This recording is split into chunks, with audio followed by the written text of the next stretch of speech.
অনেক হুমকি তুমকি দিচ্ছে, আমাদেরকে গুম করে লাগবে এমন কিছু বলছে। খোলার সময় কি একটা মিস্টেক হয়েছে আমি জানি না, এটা ও বুঝতে পারে। যে ডাক্তার আমার জীবন শেষ করে দিছে, আমি ওই ডাক্তারের কঠিন বিচার চাই।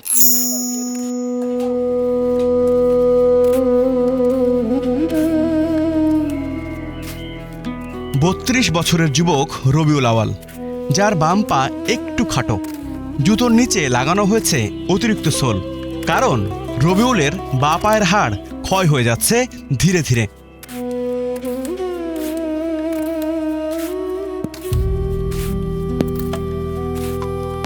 চার বছর আগে সড়ক দুর্ঘটনায় আহত হয়ে উত্তরায় মনসুর আলী মেডিকেল কলেজ হাসপাতালে ভর্তি হন রবিউল আওয়াল। বা পায়ের হাড় ভেঙে যাওয়ায় করা হয় অপারেশন। কিন্তু যখন তার সুস্থ হবার কথা, তখন থেকেই পায়ে তীব্র ব্যথা অনুভব করতে থাকেন। পরীক্ষা করে দেখা যায় পায়ের মধ্যে রয়ে গেছে প্লাস্টিকের একটি পাইপ, যা ব্রেন টিউব নামে পরিচিত। ডাক্তার নাবিল জুনায়েদ সিডনি, শহীদ মনসুর আলী মেডিকেল হসপিটাল, ওনার আন্ডারে ভর্তি হয়ে উনি পরীক্ষা নিরীক্ষা করে দেখে যে আমার অপারেশন লাগবে। তারপর ওনার সাথে যোগাযোগ করে যে আমার পায়ের অবস্থা আরও বেশি খারাপ, তো উনি বলতেছে কিছু হয় নাই, সমস্যা নাই, তুমি পেন ক্লিয়ার খাও। ওষুধ খাচ্ছি কিন্তু পায়ের কোনো উন্নতি হচ্ছে না। তারপর আবার পঙ্গুতে যাওয়ার পরে যে পঙ্গু হসপিটাল থেকে আমাকে বলে যে অপারেশনটা ভুল হয়েছে, এই কারণে এই অবস্থা। ওনার ভিতরে এই যে ডেন টিউব রেখে উনি অপারেশন করে দিয়েছেন। যে ডাক্তার আমার জীবন শেষ করে দিছে, আমি ওই ডাক্তারের কঠিন বিচার চাই। রবিউলের পরিবার অভিযোগ জানায়, নিজেদের ভুল জানার পরেও উল্টো হুমকি দিতে থাকেন অভিযুক্ত ডাক্তার নাবিল জুনায়েদ সিডনি। একটা সময় টাকার বিনিময়ে বিষয়টি আপোস করে নিতে বলেন তিনি।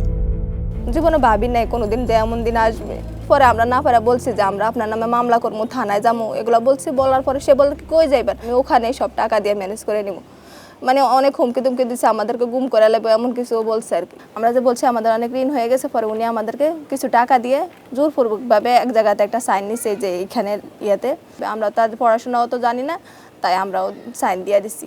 আগে আমার এই টুকিটাকি মানুষ কাজ করে দিত, এখন আমি নিজে অন্য বাসায় কাজ করতে হয়। এক চিকিৎসার কারণে আজকে আমাদের পথে বসতে হয়েছে। শেষমেশ কোনো সমাধান না পেয়ে সরকারি পঙ্গু হাসপাতালের শরণাপন্ন হন ভুক্তভোগী। 2024 সালের শেষের দিকে সেখানে অপারেশন করে পা থেকে বের করা হয় পাইপ। বিষয়টি যাচাই করতে সরকারি অর্থোপেডিক বা পঙ্গু হাসপাতালে স্টার নিউজ টিম। রবিউল যে মারাত্মক ভুলের শিকার তা নিশ্চিত করেন হাসপাতালের পরিচালক। টানা তারে 2 বছর যদি ডেন টিউব রাখে থাকে, এটা ঠিক করে ভুল করলে এটারও ভুলেরও শাস্তি আছে। পায়ে পাইপ রেখে দেয়া অভিযুক্ত ডাক্তার নাবিল জুনায়েদ সিডনি 4 বছর আগে ছিলেন মনসুর আলী মেডিকেল কলেজের সহকারী অধ্যাপক। এখন তিনি বিভাগীয় প্রধান। ক্যামেরায় কথা না বললেও অকপটে স্বীকার করেন নিজের ভুল। সাধারণত ড্রেনটা ভিতরে রেখে ইটা ক্লোজ করে হলো আমাদের জুনিয়ররা। আমরা মূল কাজটা করি, আমার রড বসানো, হ্যান ত্যান সব কাজ আমি নিজের হাতে করছি। খোলার সময় কি একটা মিস্টেক হয়েছে আমি জানি না, এটা ও বুঝতে পারে। ওই ঘটনার পরে সে মালদ্বীপসে চান্স পায়, আসলে মালদ্বীপসে বেতন ভালো, সে চলে গেছে। সে পরে কোনো এক লোকরে দিয়ে বলে পাঠাইছে ডিরেক্টরস অফিসে যে আমি এখানে করাবো না, আপনি আমার 33 লাখ টাকা দেবেন। স্টার নিউজের হাতে এসেছে আরও চাঞ্চল্যকর নথি।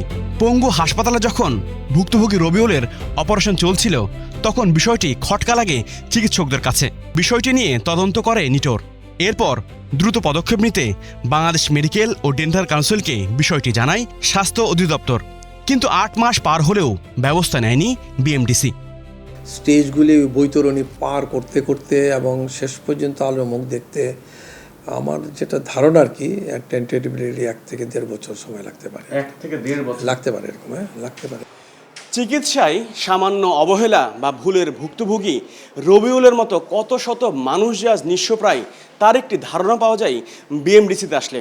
সংস্থাটি বলছে তাদের দপ্তরে এরকম অসংখ্য অভিযোগ পড়ে আছে, সেগুলো সঠিক তদন্ত শেষে ব্যবস্থা নিতে অনেক সময় লেগে যায়।